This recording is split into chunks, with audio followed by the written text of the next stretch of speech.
el tiempo y la energía para hacer política. Eso también habla Byung-Chul Han cuando habla de la sociedad del cansancio, ¿no? Tenemos sistemas explotadores que nos llevan al agotamiento en el trabajo, en el estudio, ¿no? En la universidad, los chicos hoy van a la universidad, pero también tienen que hacer clases de inglés, van a hacer baile, van a hacer deporte, tienen actividades extracurriculares, no tienen tiempo para pensar ni para respirar, ¿no? Entonces la sociedad del cansancio, dice Han, es una especie de estrategia del poder para poder tenernos sometidos y obedientes, sumisos, ¿no? Bueno, es eso la democracia. La democracia es compatible con un sistema que nos tiene explotados, pobres, cansados. Yo creo que no, para nada, ¿no? Pero por supuesto que no, tajantemente no. Por tanto, la democracia, de manera sustantiva, tiene que ver con o cuestiona la materialidad de ejercer los derechos políticos y civiles. Esto es, ¿no? Preguntarse, un vecino, no sé si conocen Arequipa, ¿no? Un vecino de Caima o de Yanaguara tiene las mismas posibilidades materiales de tiempo, de dinero, que un vecino de Yura para ganar una elección. Un vecino de Huaycán, un vecino de Ventanilla, un vecino de Cono, de Lima, de Puente Piedra, tiene la misma capacidad, la misma posibilidad de ganar una elección, de competir, como dice tal, que un vecino de Miraflores, que un vecino de San Isidro. Por supuesto que no. Por supuesto que no tiene las mismas posibilidades materiales. De media, digo, ¿no? De media. No digo que haya un emprendedor exitoso en Puente Piedra, ¿no? Pero de media no existen esas mismas condiciones para ejercer tus derechos políticos, porque los derechos políticos en el capitalismo, en las sociedades contemporáneas, están intermediadas por el dinero. O sea, sin dinero no puedes hacer campaña en este país, o es muy limitado. Y por tanto la democracia se convierte en una democracia de papel. Y cuando tú rompes ese papel, lo que descubres atrás es que tenemos una plutocracia, ¿no? Una oligarquía, en donde personas como Adriana Tudela o Alejandro Cabero, que son personas ultra privilegiadas, ¿no? Que han estudiado en colegios internacionales y han ido a Estados Unidos a sacar su cartón, a pagar por su cartón, son el tipo o el biotipo o el perfil de congresista que se puede obtener en este país, y no un dirigente social, y no un vecino, un dirigente barrial, y no un líder sindical, y no un joven de Cantaña, ¿no? Entonces eso es muy importante cuestionarse, ¿no? La visión procedimental nos habla de los requisitos, digamos, formales que tiene que haber en la ley para que exista democracia, que son importantes también, pero Guillermo O'Donnell nos habla de que la democracia no existe cuando existe desigualdad, que la democracia no existe cuando existe hambre, cuando la democracia no existe cuando no hay trabajo, que la democracia finalmente no existe cuando hay gente tan pobre capaz de vender su voto y gente tan rica capaz de comprarlo. En esos sistemas, en esas sociedades, no existe democracia. Y en todo caso, que nos digan, que nos repitan desde esas élites que defienden este sistema, que vivimos una democracia, cuando existen esas condiciones de vida de la gente, es un insulto, ¿no? Y es una mentira. Nos pretenden engañar para que podamos seguir votando a los mismos que se presentan, ¿no? Porque además, si vemos con un poquito de lupa, si ponemos la lupa en partidos como Renovación Popular, o ponemos la lupa en partidos como Avanza País, ¿qué tenemos? Tenemos que López Aliaga era financista de Keiko Fujimori, o tenemos que Hernando de Soto era asesor económico de Alberto Fujimori, y por tanto esto que llaman democracia o oferta plural de partidos políticos es una falsedad, porque finalmente todos comparten la misma raíz, o la gran mayoría comparten la misma raíz, que es la raíz y el ADN fujimorista en este caso, ¿no? Y eso son maniobras que el poder, porque el poder invierte mucho dinero en mantener status quo, esas son maniobras del poder para hacernos creer que son distintos partidos, ¿no? Hasta simulan que se mechan, ¿no? Simulan que se mechan, cuando simula también el otro partido como Perú Libre, simula que se mechan. ¿Cuándo sabemos? Podremos decir mucho, ¿no? Pasa como en la vida, ¿no? En la vida decimos, uno no es lo que dice, sino uno es lo que hace. En política uno no es lo que dice, uno es lo que vota. Y cuando tú vas a las elecciones por la prescripción de los delitos de lesa humanidad, que es una vergüenza que en el Perú se esté intentando prescribir delitos de lesa humanidad, o vas a la votación de la reforma universitaria que se acaban de tumbar, o vas a esta ley que limita el allanamiento a los criminales, y hay que llamar antes al abogado del criminal y preguntarle: señor abogado del criminal, ¿podemos allanar la casa del criminal o no? Este tipo de leyes, al final, cuando tú vas a analizar el voto, tenemos que estos partidos que simulan mecharse, ¿no? Simulan estar de bronca. Fuerza Popular, los de Acuña, Alianza por el Progreso, los de Aliaga, Renovación Popular, los de Hernando de Soto, Avanza País, los del Pepe Luna, Podemos Perú, y los de Perú Libre, votan igual, votan de la mano, votan igual. Por tanto, si en la vida uno no es lo que dice, sino no es lo que hace, en la política, en el parlamento, en los consejos municipales, en los consejos regionales, uno no simula, porque en política, por desgracia, hay mucho de teatro, si uno no es lo que vota. Y si nos ceñimos a lo que vota el Parlamento peruano en los últimos años, tenemos una coalición mafiosa autoritaria. Unos se dicen de derecha, otros se dicen de izquierda, pero votan igual. Votan por la impunidad, votan por la corrupción y votan por llenarse los bolsillos de dinero, porque muchos de ellos no tendrían ni la 10ª parte de ingresos que tienen hoy como congresistas. Muy bien, el segundo punto, por tanto, creo haberlo dejado claro, ¿no? El tema de la democracia, digamos, en qué consiste. Y finalmente, ya para terminar, que ya llevamos una hora casi, muy bien, un comentario general sobre América Latina, ¿no? Bueno, desde el 2000, en América Latina hemos tenido movilizaciones toda la vida, ¿no? La vida política en América Latina está asociada a la movilización social.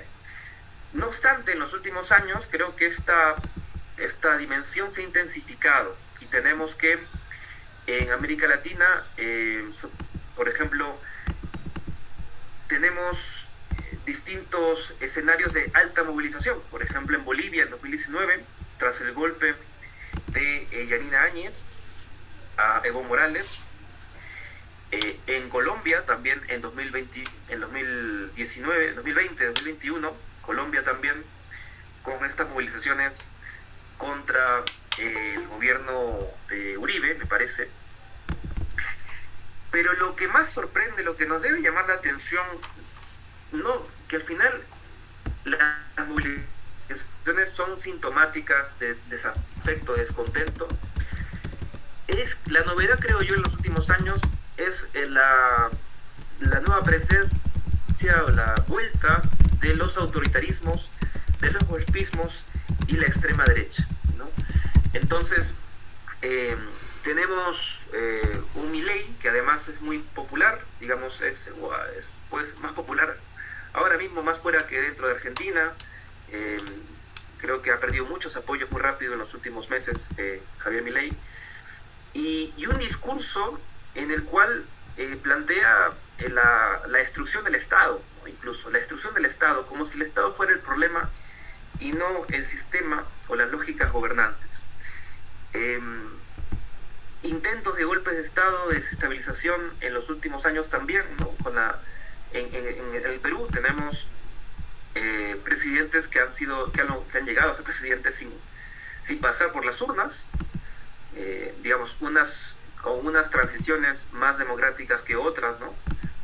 Vizcarra, Sagasti, Dina Boluarte, ¿no? Digamos que Vizcarra, Sagasti fueron presidentes más legítimos, ¿no? Que sin duda que Dina Boluarte. Pero también tenemos la normalización de la violencia y discursos violentistas en América Latina, ¿no? Justamente como existe en América Latina una decepción, un hartazgo por las condiciones de vida tan dura que plantea el sistema, ¿no? Vivir en América Latina sigue siendo muy duro, el barrio puede ser muy violento, las mujeres pasan mucha inseguridad, las familias no llegan a fin de mes, no hay trabajo digno, la universidad tienes que luchar mucho para un cupo o pagarte una pensión alta. El sistema de salud es precario, muy precario. No sirve además votar por tu alternativa política porque te derrocan, no sirve. Mucha gente cree que ya no sirve la democracia, ¿no? Entonces, claro, son condiciones de vida que llevan a la gente al hartazgo, ¿no? Al descontento. Y claro, y es ahí cuando aparecen también muchos vendedores de culebra, ¿no? De cebo de culebra. Porque nos damos cuenta que en América Latina muchos de los que son responsables y han promovido estas políticas de precariedad y de falta de cobertura de derechos sociales y han generado pobreza, te dicen que el problema es el Estado y que hay que destruir el Estado, cuando el Estado es la última garantía de que el sector privado no se lo lleve todo. O sea, lo que no está regulado por el Estado está regulado por el mercado.